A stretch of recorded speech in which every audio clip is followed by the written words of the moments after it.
Hello दोस्तों, मेरा नाम है नित्या और आप देख रहे हैं हमारा चैनल बाल मित्र कार्टून। आज की कहानी है जादुई बीज और 7 रंगों का झरना। एक समय की बात है, एक हरे भरे जंगल के बीचों बीच शांत सरोवर नाम का एक छोटा सा गांव था। इस गांव में राहुल नाम का एक जिज्ञासु और दयालु लड़का रहता था।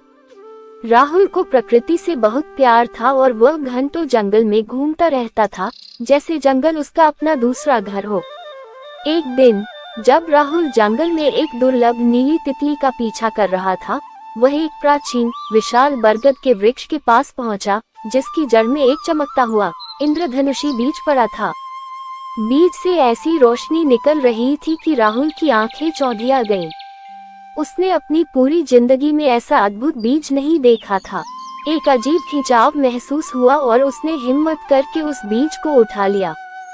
जैसे ही उसने बीज उठाया, एक हल्की सी कंपन हुई और पूरा जंगल एक मधुर ध्वनि से भर उठा, मानो वृक्षों ने उसे आशीर्वाद दिया हो।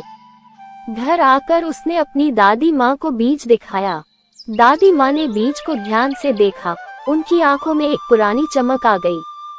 वे मुस्कुराते हुए बोली, बेटा, यह कोई साधारण बीज नहीं है, ये इंद्रधनुष वृक्ष का बीज है।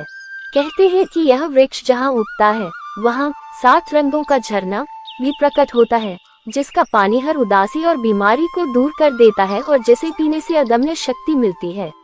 राहुल की आंखें चमक उठी, उसका दिल तेजी से धड़कने लगा। अदम्य शक्ति। उसने तुरंत फैसला किया कि वह इस बीज को लगाएगा। उसने अपने बगीचे के सबसे धूप वाले कोने में एक छोटा सा गड्ढा खोदा और बड़े प्यार से बीज को उसमें बो दिया। हर दिन वह बीज को पानी देता और उसकी देखभाल करता, मानो वह उसका सबसे बड़ा रहस्य और सबसे प्यारा दोस्त हो।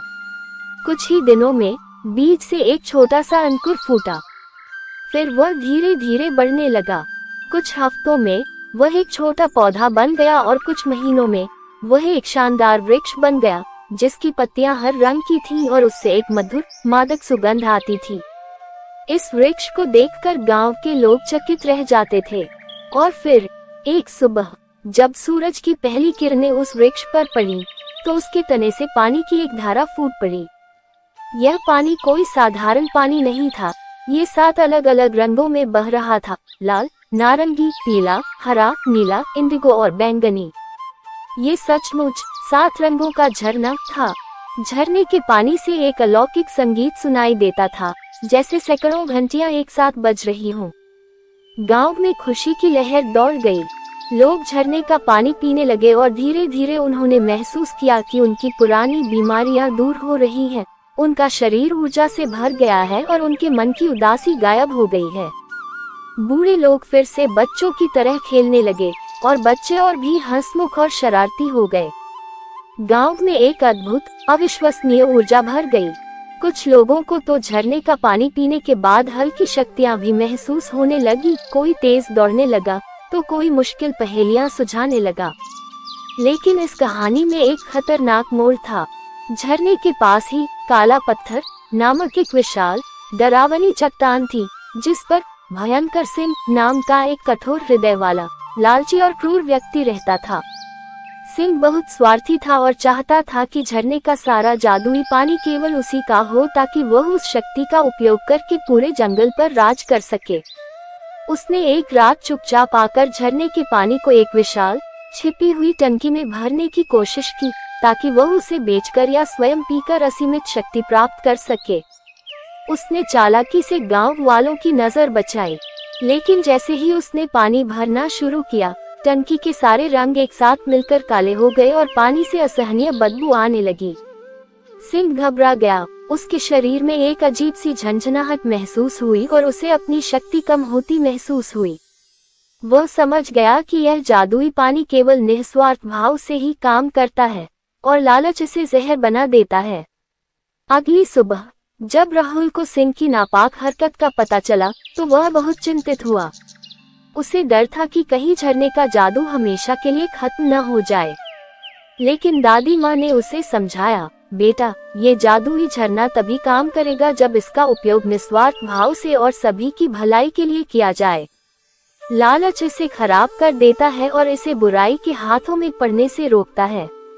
राहुल ने एक साहसिक योजना बनाई। उसने गांव के सभी बच्चों को इकट्ठा किया और उन्हें समझाया कि झरने का पानी तभी शुद्ध और शक्तिशाली रहेगा जब वे सभी मिलकर इसकी रक्षा करेंगे और इसे किसी भी स्वार्थी इरादे से बचाएंगे। बच्चों ने खुशी खुशी हामी भरी और एक इंद्रधनुष सुरक्षा दल बनाया। उन्होंने बारी बारी से झरने की रखवाली करनी शुरू की। उन्होंने रंग बिरंगे फूल लगाकर झरने के चारों ओर एक सुंदर और मायावी बगीचा बनाया जो दुष्ट आत्माओं को दूर रखता था। वे हर आगंतुक को झरने के जादू के बारे में बताते और उन्हें निस्वार्थता और प्रेम का पाठ पढ़ाते। धीरे धीरे भयंकर सिंह को भी यह सब देखकर अपने किए पर भयानक पछतावा होने लगा। उसने देखा कि कैसे गांव वाले खुशी से जीवन जी रहे हैं, कैसे बच्चे बिना किसी डर के खेल रहे हैं और कैसे झरने का पानी उनके जीवन में सकारात्मक बदलाव ला रहा है। एक दिन वह राहुल के पास आया। उसका सिर शर्म से झुका हुआ था और उसने अपनी गलती स्वीकार की। राहुल ने उसे माफ कर दिया और सिंह भी अब झरने की देखभाल और गांव की भलाई में मदद करने लगा। उसने अपने जीवन के बुरे रास्ते को हमेशा के लिए त्याग दिया। शांत सरोवर गांव अब पहले से कहीं ज्यादा खुशहाल और शक्तिशाली हो गया था। इंद्रधनुष वृक्ष और 7 रंगों का झरना केवल पानी ही नहीं बल्कि प्रेम, सद्भाव, निस्वार्थता और अदम्य शक्ति का प्रतीक बन गया था।